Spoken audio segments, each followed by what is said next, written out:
Hi everyone, and welcome to Tuesday's Tips with Laurie. Today I have something fun planned.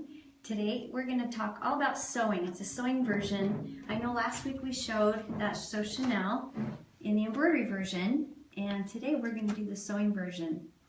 It is so much fun. It really is a fun project to do.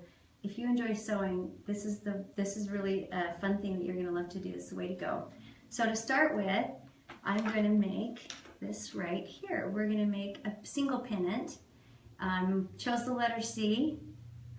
It's a nice letter. And isn't that fun fabric, this confetti fabric? Kind of like a party, right? I wanted to show you, this is a sewing version that we did. It's a machine applique, but it's made with the same, I guess it's a confetti as well. It's the black. And #happy. I love that there's some symbols along with the letters. So you do get some symbols, which is fun. I'll show you the symbols in here. You do get to, the sewing version is great. Everything already comes in reverse, which is fun. There's an exclamation, you've got an and sign, a hashtag, as well as the full alphabet, which is really fun. Be creative with that. So today I'm going to start with doing the letter C. We're going to start with our cuts. I'm making this small pennant, and so this is 6 by 16. This is my main piece of fabric, and then you cut 4 pieces of fabric. That's your 5.5 by 5.5. I've got 2 of them here, and then I have 2 of them over here that I've already used to start with. Now, to give it a nice feel and a nice stiff look, you can use interfacing, fusible preferably. And what I like to use is the Shape Flex. That's what I've used in this one, and it gives it a nice stiff feel to it so that it hangs nicely. So to start with, I'm going to take my fabric, and yes, I have a real live iron. It's hot today. And I am going to put the fusible side down on my fabric, and you can iron it from either side. Just make sure your iron is dry. The dry iron does work well for Shape Flex, depending on what you're decided to use as your interfacing. So I've got that put together.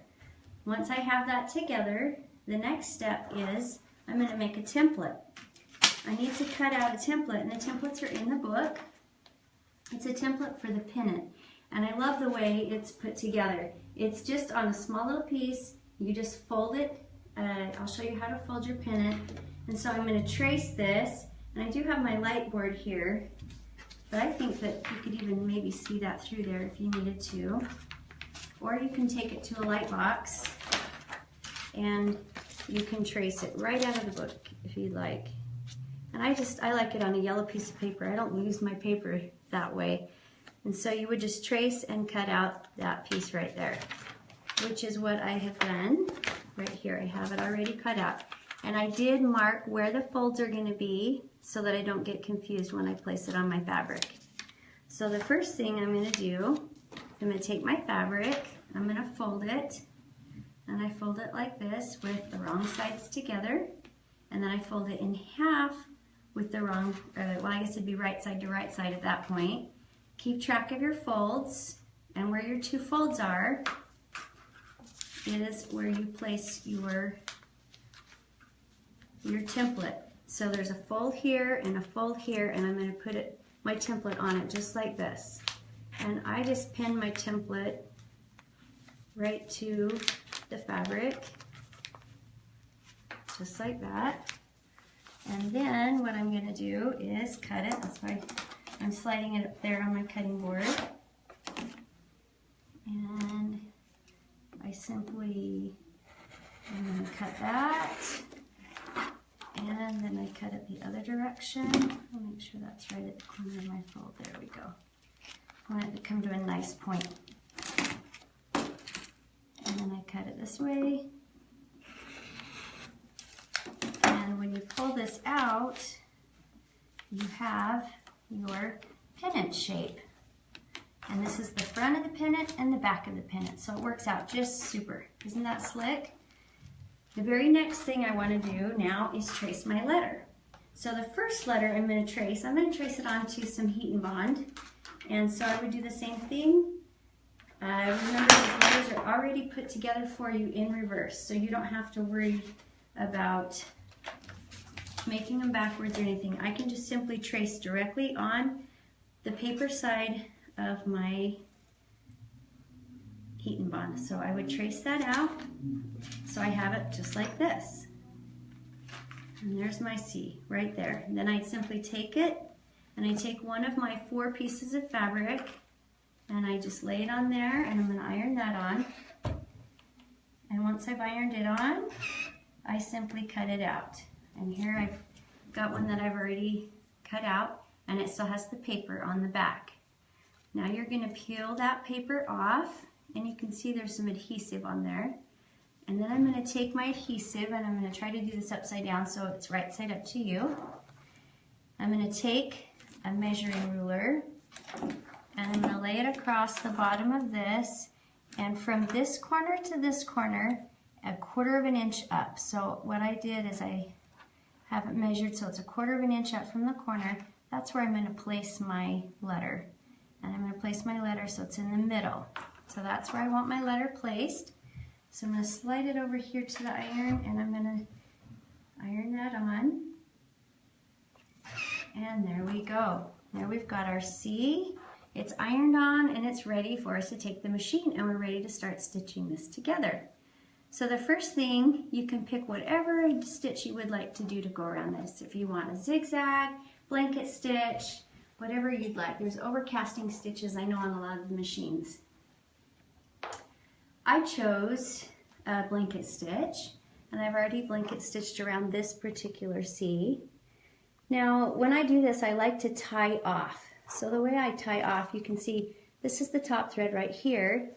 When I turn it over, what I do is I find or locate the bobbin thread. And if you give a little tug to the bobbin thread, can you see this little red loop came up? So what I do is I grab the loop and I pull it all the way through. And then, I didn't pull the right loop. There we go. There's my loop. So I'm going to pull that thread from the top to the back. The reason I like to do this, it's a great way to tie it off, and it will hold really well. Did I get it all the way through?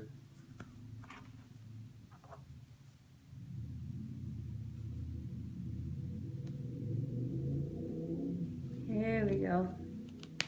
There we go. Then I tie those together. If I can tie. It's hard to see that bobbin thread this far away.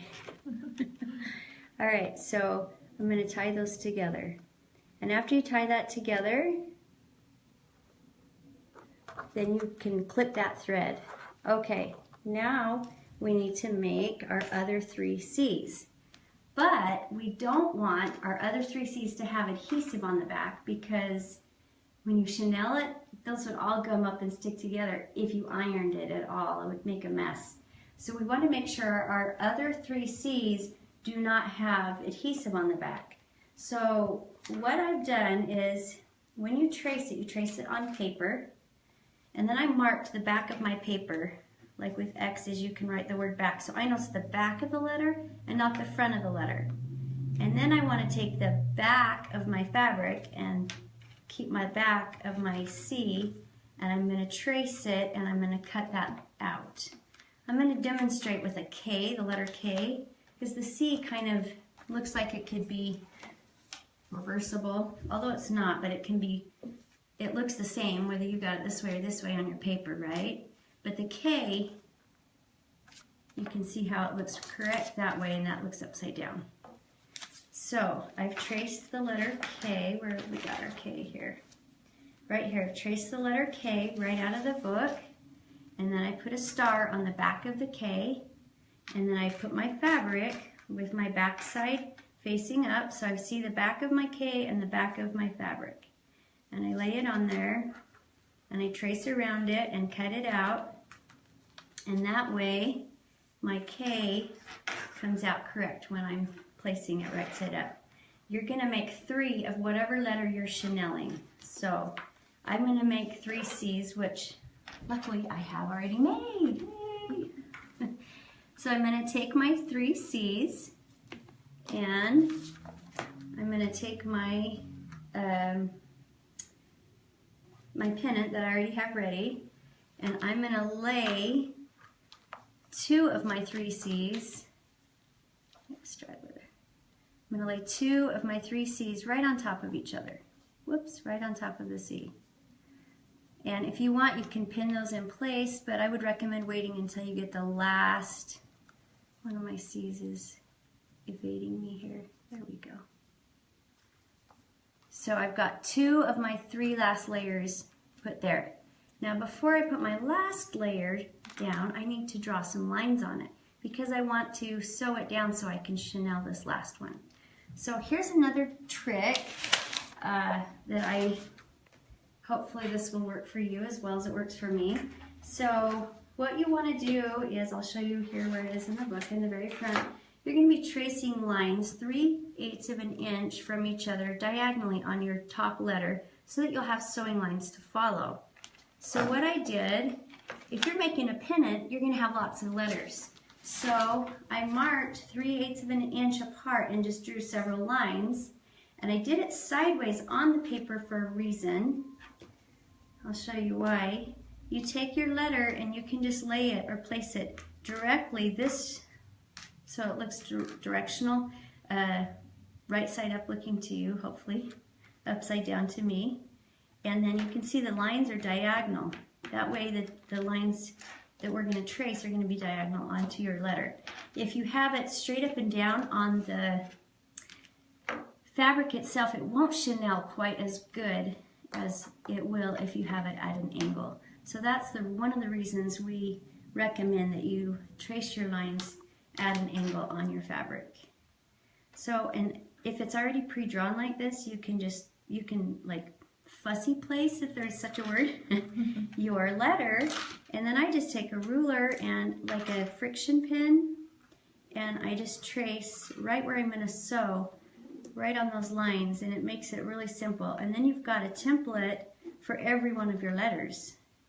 And if you want your lines to end up in the exact same place on every single letter, that's one of the reasons I have this paper in a rectangle form with the lines traced at a diagonal. And you can see, once I get this drawn on here, what I would do then is slip to the bottom and draw a straight line across the bottom, and that's where you're going to place each one of your letters so they all line up the exact same way with your chenille. Then you're going to take your last piece here that you drew on, you're going to place it right on the very top, and you're going to sew those lines down right that you traced. Another trick, if you don't want to take the time to draw this out, I did do some calculating, and if you get the wide ruled paper, manuscript paper, it is, well, it's 0.02% off. It's like really, really close to 3/8 of an inch in between these lines. So you could actually just use this piece of paper, but you would, again, want to lay it on an angle, and I would maybe cut it so that you can see the direction that you're going to place it, and then you could actually place your letter right there, and you can see these lines match up to this. So that's another way of making it just a little shortcut right there. All right, once you've placed it on there, I do have over here another one that I've got ready that has actually already been sewn. You can see the lines have already been sewn down. And so we're ready now to finish it off. I do recommend that you finish this off before chenilling, just because of how flat it lays right now. It's not going to lay as flat when you chenille it, and we want to make sure that you get this all even. So you'll pull the top down and put right sides together, and I've traced a line where you would stitch, and you're going to leave an opening here, and make sure you leave at least 3/4 of an inch opening up here, and that is in the directions. You'll stitch along that line, then you'll take your scissors, and after you stitch, you will clip. You'll want to clip these corners. I'm going to wait to clip this till I've got it sewn together. but you'll clip this corner down, and this corner down, so that when you flip it right side out, you don't have a lot of bulk. And then you're going to open it and flip it right side out through that little opening right there.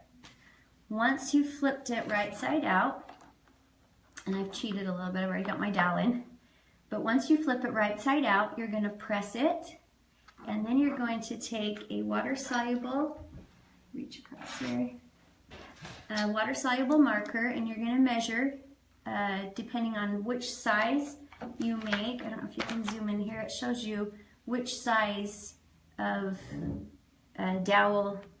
So depending on what size pennant you make, that's how many inches down you're going to come from the top to make sure that you have room for your dowel stick or your ribbon, whichever you would like, however you're going to hang that. I draw the line across the top. After I've done that, I take it to my sewing machine and stitch that and form a little box, and you're going to stitch 1/8 of an inch all the way around.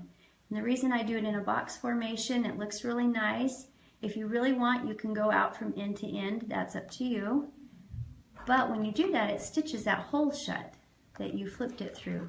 So you don't have to worry about hand stitching anything if you just stitch around that box. Once you've done that, then I go back and I cut through in between the lines. And the cool part about that is you can use a slash cutter, or you could use a pair of scissors. If you use a pair of scissors, I'll show you, you want to make sure that you get the bottom 3 layers and not the 4th layer that we've made. So when I cut that, can you see I've left that bottom layer. So we're just going through these top 3, but not that bottom layer right there. Or if you want to use a slash cutter, you can do that as well. And then once you have got those all cut loose, you can use a fingernail file, you can use a chenille brush, you could even use a really, really firm toothbrush if you would prefer. You can use whatever tool that you'd like. We've got this brush, we've also got lots of fingernail files, those are always fun. Anyway, and there you go. Then I like to insert a dowel stick in there.